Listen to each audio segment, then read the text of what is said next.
citizens in Donbass, they're innocent. Right. Yes. They live on their land, in their houses, in their country. And now suddenly have to be cut off and give it to somebody living like a slave or under a fearful dictator like that. A fearful robber and murderer. Yes. How would anybody have the heart to put your citizens into this kind of system?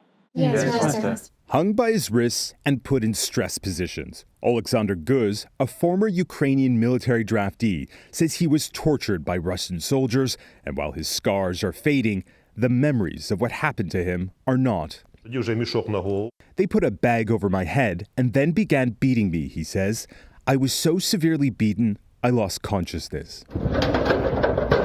Kremlin-backed forces seized control of his southern Ukrainian hometown of Kherson in the early days of its invasion. Since then, Moscow's grip on the city of nearly 300,000 has only tightened, with Kherson now an oppressive dystopia where allegations of torture and disappearances are widespread. You feel constantly under threat that Russians will come and take you away, he says. A bunch of volunteers in the city were already taken by the Russians, and we don't know what happened to them. Every so often, video emerges from Kherson of Ukrainian civilians resisting Russia's occupation, only to be met with violence. It's not just a piece of land. Yes, true.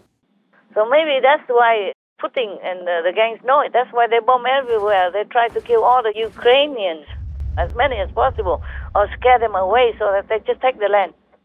And only the pro-Russian stay. Oh. God, sickening.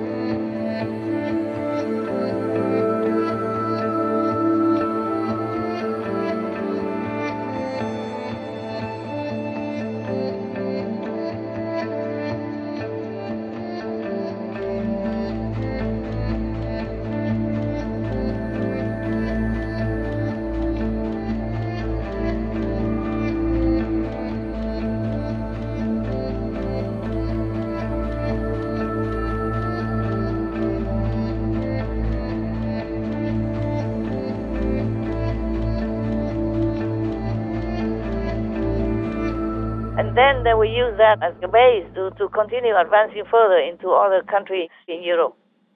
They would take Ukraine in time, at another time, after they make themselves strong again. Yeah. And children grow up more to become cannon fodder. Such evil. Yes, Master. Yes. It's truly evil. There's no way to escape. There's no way to explain it. Yes. right. Yes. Ask any 5 years old, they would say even the same as I said. True. Yes. You don't have to have a lot of education or a lot of common sense to understand it. Yes. Master. Yes. It's just that many people don't know it because they listen to Russian TV. They listen to their propaganda, Yes. Yes. evil diplomats. So they think Russia is right. They think Ukraine was really fascist and bad. That's why Russia came in and helped them. Oh. They helped them with their refrigerator, maybe their washing machine, their new water boiler. Yeah, because it was still in the box. So the woman saw it piled on top of the tank with other things. She said, "Oh, that's mine." Yeah, they came into my house and now they took my things. She ran away, you see. Yes. And then just by coincidence, they saw that. And also some Russian soldiers stole many things and sent it back to their wives. Because they talk about it. He listed them, told his wife what. Yes. Yes. And the communication system was not very good, so everybody can hear them. Oh. They can hear many things. That's why before Ukraine could bomb them, couldn't win because they knew where they are, the way they talked. Yes. I think Russia had learned something more now. Also, they have the backup of these two Donbass regions. So now they can kind of slowly gain some pockets.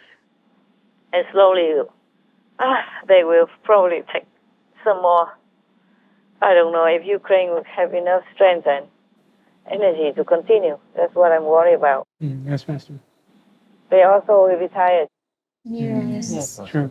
They have good attacking drones, for example, Ukraine, that were given by other countries or maybe homemade. But now Russia brought in those killer artillery that even shoots them in mid-air already before the combat drones even have a chance to do anything. Yeah. For example, like that.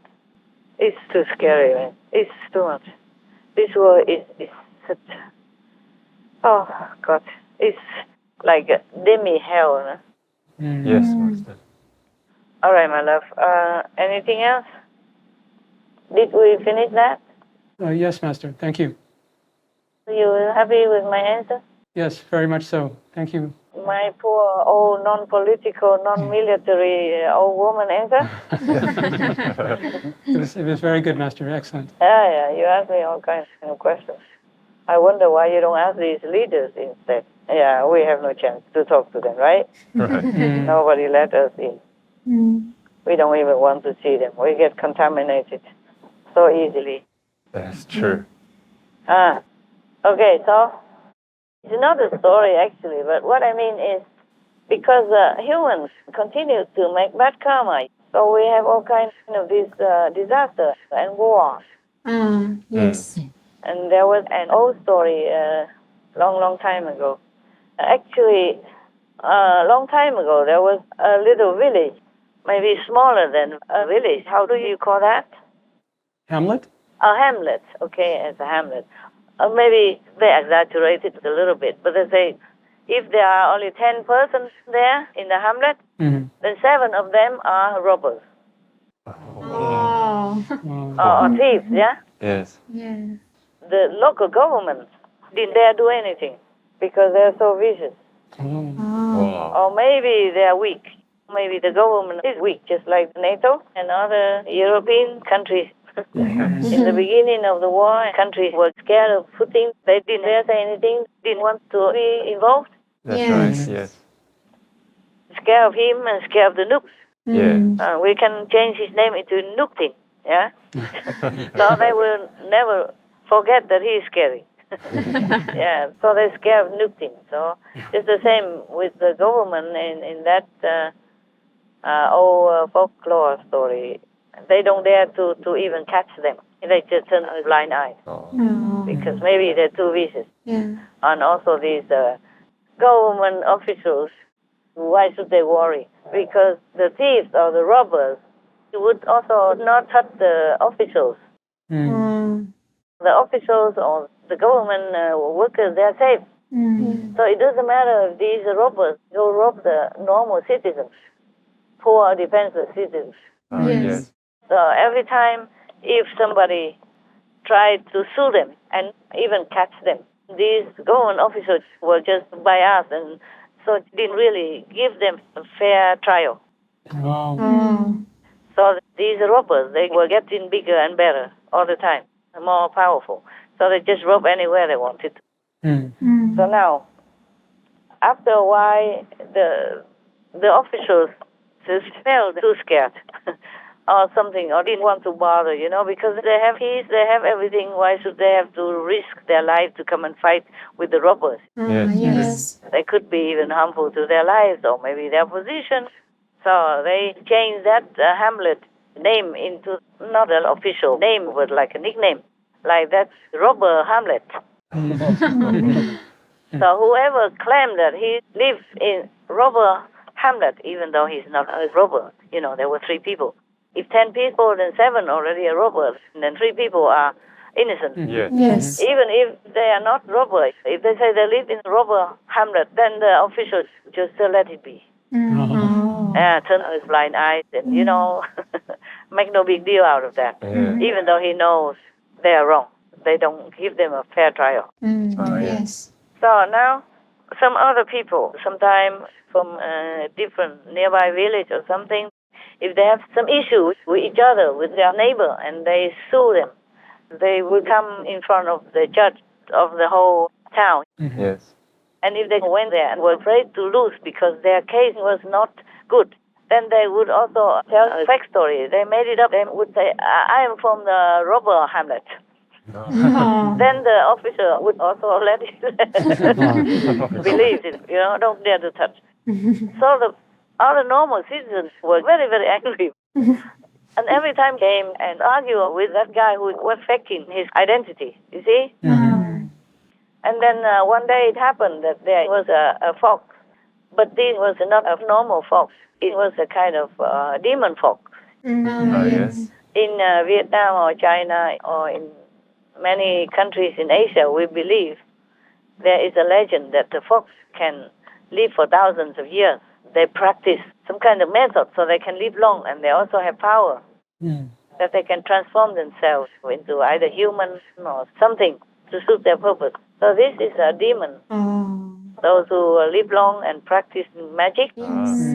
There was a fox who made a lot of trouble for the normal citizens. Yes. Yes. The fox, because he had magic and he was not very good, so he was making a lot of trouble for the people. Yes. So one day, the officers and the soldiers of that town captured this fox and put him in a cage. And then they invited a magician to come to make all this hula hoop stuff. And then so they caught him and put him in an urn. An urn like they put dead people ashes in it. Yes. Yes. Put him in an urn and then seal it and then burn it.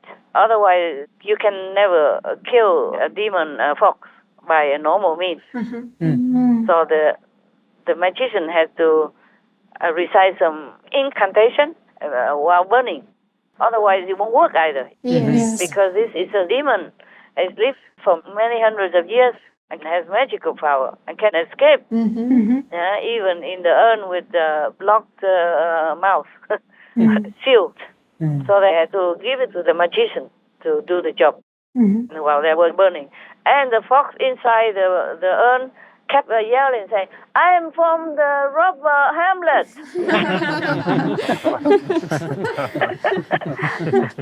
So, of course, everybody laughed. It is a good, funny story, but nowadays it's still the same. It's not really funny, like Russia, just like the fox going making trouble and killing people and all kinds of atrocity. True.